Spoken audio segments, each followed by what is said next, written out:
इतिहास सिर्फ बड़े बड़े राजाओं की कहानियों और युद्धों तक सीमित नहीं है। अगर हम ध्यान से सुने तो हजारों साल पुरानी किताबें और ज़मीन में दफन खामोश कब्रें हमें अपने अंदर छिपे कई अनकहे राज बताती हैं।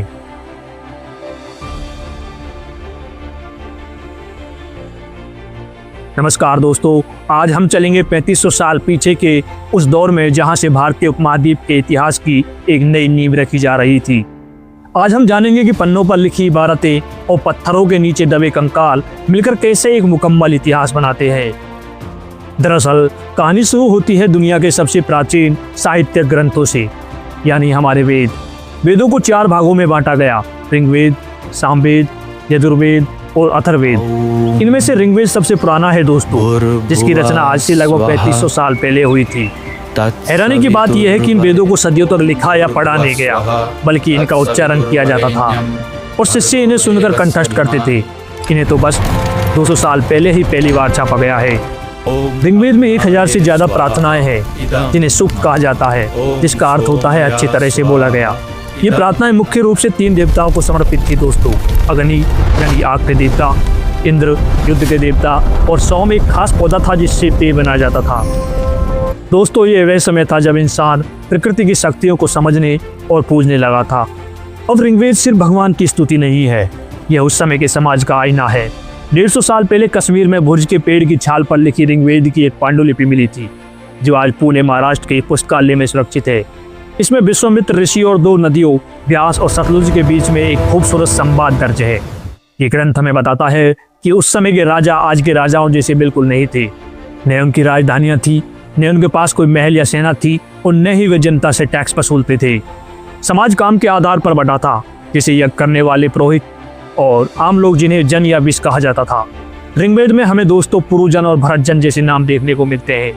लेकिन अब एक सबसे इंटरेस्टिंग बात यह है दोस्तों, एक तरफ जहां उत्तर पश्चिम भारत में ऋग्वेद रचा जा रहा था, वहीं दूसरी तरफ दक्षिण भारत और कश्मीर में एक अलग ही रहस्यमय परंपरा जन्म ले रही थी: महापाषाण, यानी कब्रों पर बड़े बड़े पत्थर लगाने की प्रथा।